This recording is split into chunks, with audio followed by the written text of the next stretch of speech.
Good morning, students. Now today I am going to take the next topic of our environment is food web. Food web, it means the various forms of food chains become interconnected to one another and form a kind of complicated network of food chain. Food chain का मतलब ये होता है कि जब किसी food को खाने के लिए बहुत सारे ऑर्गेनिजम्स इन्वॉल्व होते हैं और वो मिलके एक चेन लाइक स्ट्रक्चर बनाते हैं तो उसे हम फूड चेन कहते हैं. This interlocking pattern of several food chain is known as food web. It means जैसे कि सपोज ये ग्रास है, यहाँ पे हम देख रहे हैं कि सिंपल फूड वेब. ग्रास है, grass is eaten by insect, grass is eaten by mouse, grass is eaten by rabbit and this rabbit is eaten by lion. इस rabbit को lion भी खा सकता है, इस rabbit को hawk भी खा सकता है. माउस को स्नैक भी खा सकता है. वैसे ही इंसेक्ट है, इंसेक्ट को लिजार्ड खाता है, लिजार्ड को हॉक को स्नैक. उसी तरीके से इंसेक्ट को फ्रॉग भी खा सकता है. तो इस तरीके से जो आपस में बहुत सारे फूड चेन मिलकर एक वेब लाइक स्ट्रक्चर बनाते हैं या बहुत सारे फूड चेन जो है वो इंटरलिंक्ड होके एक डिफरेंट पैटर्न फॉर्म करते हैं, उसे हम फूड वेब कहते हैं. So, food web may be defined as an interrelationship between organisms which eat several type of organism. मतलब ये एक ऐसा interrelationship है जिसमें एक organisms को different organisms खाते हैं by different food chain. For example, this is a food web consisting of many food chain. यहाँ पे क्या है, बहुत सारे फूड चेन्स आपस में इंटरलिंक्ड होके एक फूड वेब का फॉर्मेशन करते हैं. जैसे यहाँ पे ये देख रहे हैं आप, ये ग्रास इटन बाई रैबिट और उसी तरीके से यहाँ पे इसको डियर भी खा रहा है. जो छोटे छोटे जो हर्ब्स हैं उनको वो माइस भी खा रहा है ना. और इस तरीके से ये डिफरेंट फूड चेन्स जब आपस में इंटरलिंक्ड होते हैं तो वो एक नेटवर्क लाइक स्ट्रक्चर फॉर्म करते हैं जिसे हम फूड वेब कहते हैं. जैसे कि इन अ फॉरेस्ट प्रोड्यूसर्स, जैसे फॉरेस्ट की हम बात करते हैं उसमें प्रोड्यूसर ग्रास है, ग्रास एंड प्लांट्स है which are eaten by number of organism. मतलब इस ग्रास और प्लांट्स को रैबिट भी खा सकता है, माइस भी खा सकता है, डियर, इंसेक्ट. ये देखिए, रैबिट भी खा सकता है, माइस भी खा सकता है, इंसेक्ट भी खा सकता है या डियर भी खा सकता है. Now so the insect may be eaten by frog, lizard and bird. ये जो इंसेक्ट है, इस इंसेक्ट को फ्रॉग, ये जो इंसेक्ट है उसको फ्रॉग, लिजार्ड एंड बर्ड्स ये भी खा सकता है. And these animals again eaten by hawks, और ये सब एनिमल्स जो है वो इनको हॉक खा सकता है. So rabbits are also eaten by snake, और रैबिट्स, ये जो रैबिट है इसको स्नैक के थ्रू ये कंज्यूम्ड हो सकता है. बट स्नैक कैन नॉट माइस और फ्रॉग एज वेल.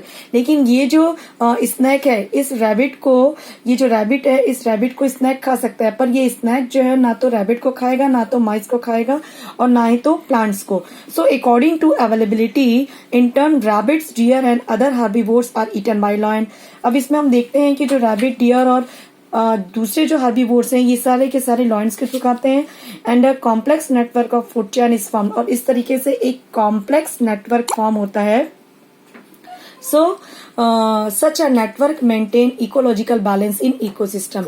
इस तरीके से हमारा जो नेचुरल इकोसिस्टम है वो भी बैलेंस होता है. क्योंकि अगर बाय द वे इस रैबिट को खाने वाला अगर हॉक या लॉयन ना होगा तो कंटिन्यू इसकी संख्या बढ़ जाएगी, और इसकी जब संख्या बढ़ जाएगी तो ये हर्बीवोर को कंज्यूम करता है, तो यहाँ पे हर्बीवोर्स या प्रोड्यूसर्स की कमी हो जाएगी. इस तरीके से जो नेचर है उसको बैलेंस करने के लिए ये बहुत जरूरी है. इस तरीके से जो डिफरेंट फूड चेन्स आपस में इंटरलिंक्ड होते हैं और नेचर को बैलेंस करते हैं तो उसे ही हम कहते हैं complex food chain. So next topic we will see here different trophic level. जब हम ट्रॉफिक लेवल की बात करते हैं तो यहाँ पे हमने देखा कि ट्रॉफिक लेवल का मतलब होता है कि जो फूड चेन ट्रॉफिक लेवल की जो मीनिंग है वो हम देखते हैं कि when absorbed into the body tissue, it means जो डिफरेंट ऑर्गेनिजम्स एक दूसरे को जो कंज्यूम करते हैं और उनका एक लेवल फॉर्म होता है उसे हम ट्रॉफिक लेवल कहते हैं. जैसे कि the link of the food chain is known as trophic level. ये जो फूड चेन का लिंक है इसे ही हम ट्रॉफिक लेवल कहते हैं। जैसे कि या हम कह सकते हैं कि each successive level of nourishment, मतलब ये आपका पूरे लेवल है और हर लेवल पे नरिशमेंट हो रहा है। तो इस नरिशमेंट लेवल को रिप्रेजेंट करने के लिए, फूड चेन के नरिशमेंट लेवल को रिप्रेजेंट करने के लिए हम फूड ट्रॉफिक लेवल का यूज करते हैं। So the plants which are producers in an ecosystem constitute the first trophic level. यहाँ पे जो प्लांट्स होते हैं, ये जो प्लांट्स होते हैं ये हर्बीवोर होते हैं और ये फूड को प्रोड्यूस करते हैं, तो ये फर्स्ट ट्रॉफिक लेवल होते हैं। Now herbivores is eaten by second trophic level. अब इस प्लांट्स को हर्बीवोर ने खाया तो ये सेकेंड ट्रॉफिक लेवल है। अब इस हर्बीवोर को कॉर्निवोर ने खाया तो ये थर्ड ट्रॉफिक लेवल है। और कॉर्निवोर्स को जो टॉप कॉर्निवोर्स कहेंगे तो ये फोर्थ ट्रॉफिक लेवल है। इस तरीके से trophic level depend upon the different food chain. अगर फूड चेन शॉर्ट है तो ट्रॉफिक लेवल भी शॉर्ट होगा, अगर फूड चेन लॉन्ग है तो ट्रॉफिक लेवल भी लॉन्ग होगा। जैसे कि यहाँ पे देखिए ग्रास, डियर, लॉयन, यहाँ पे एक सिंपल फूड चेन है तो यहाँ पे जो ट्रॉफिक लेवल है ये first trophic level, second and third trophic level. So here grass को इंसेक्ट ने खाया, इंसेक्ट को फ्रॉग, फ्रॉग को हॉग। तो यहाँ पे 1 2 3 4 यहाँ पे 4 ट्रॉफिक लेवल है।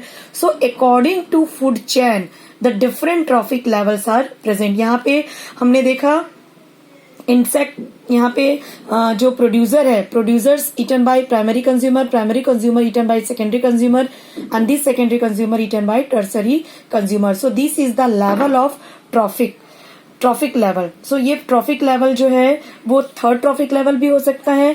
If hawk is present, now the fourth trophic level. It means अगर प्रोड्यूसर है, प्राइमरी कंज्यूमर है, सेकेंडरी कंज्यूमर है तो ये first, second and third trophic level हुआ। अगर टॉप ऑमनिवोर्स हो या टॉप कंज्यूमर हो तो यहाँ पे फोर्थ ट्रॉफिक लेवल बन जाता है। So dear students, now I have explain the different trophic levels. Now in next class I will explain the next topic. Thank you.